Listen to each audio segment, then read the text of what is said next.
সিনেমার কাজে ব্যস্ত আছি, যেহেতু আমার একটা সিনেমার কাজ চলতেছে। সেটা হচ্ছে দেনা পাওনা, সাদিক সিদ্দিকী পরিচালিত।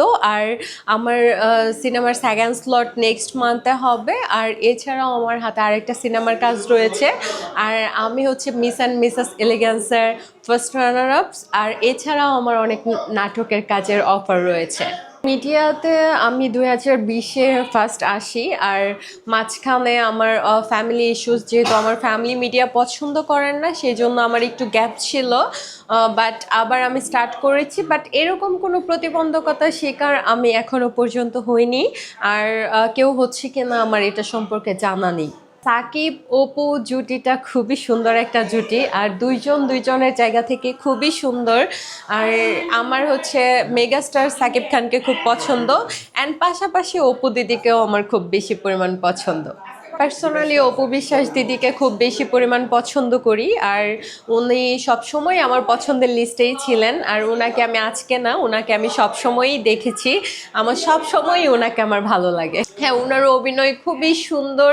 আমি যদি শাবনূর ম্যামের পর কাউকে আমি কম্পেয়ার করি, সেটা হচ্ছে অপু দিদির অভিনয় আমার কাছে খুবই ভালো লাগে। আর ওনাকে পার্সোনালি আমার খুব পছন্দ। হ্যাঁ, বাংলা সিনেমা অবশ্যই দেখা হয়। আমার হচ্ছে কমার্শিয়াল মুভি বেশি দেখা হয়। আর আমি একটু ফাইটিং পছন্দ করি, তো দ্যাটস ওয়াই আমার কমার্শিয়াল মুভিগুলো বেশি দেখা হয়। লাস্ট হচ্ছে প্রিয়তমা আর বরবাদ মুভিটা দেখেছিলাম। আর এখন মেবি সোলজারের শুটিং চলছে। আর এটা এখন পর্যন্ত রিলিজ হয়নি, আর আমি দেখিও নি। এটার কোনো গান বা কোনো কিছু আমার দেখা হয়নি। হ্যাঁ, লুকটা দেখেছি। লুকটা খুবই আর্টিস্টিক ছিল, খুবই সুন্দর একটা লুক ছিল। অ্যান্ড ভালো ছিল। আমার বিয়ে প্রসঙ্গটা আমি এখন আনতে চাচ্ছি না।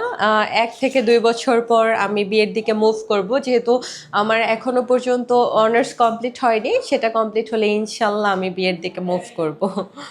ফার্স্ট অফ অল একজন ভালো মনের মানুষ হতে হবে, কোয়ালিফিকেশন থাকতে হবে, সে অ্যাটলিস্ট সব জায়গায় প্রেজেন্টেবল থাকতে হবে, ভালো থাকতে হবে।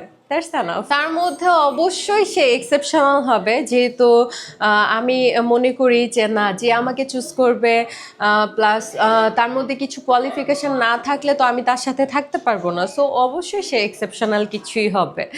আর গুণাগুণ যদি বলেন, শিক্ষিত হতে হবে, ভদ্র হতে হবে, একটা ফ্যামিলিয়ার টাইপের ছেলে যেরকম হয়। আর অ্যাটলিস্ট আমার সাথে হাইটে ম্যাচ করতে হবে, এটা হলেই আমার জন্য এনাফ। আমি স্ট্যাবলিশ, তো আমি মনে করি যে একটা ছেলে অবশ্যই সে কোয়ালিফাইড থাকবে, মাস্ট বি। বাট আমাকে অ্যাটলিস্ট সব জায়গায় যেন হ্যাপি রাখতে পারে। যেমন লাইক আমি শপিং করতে গেলে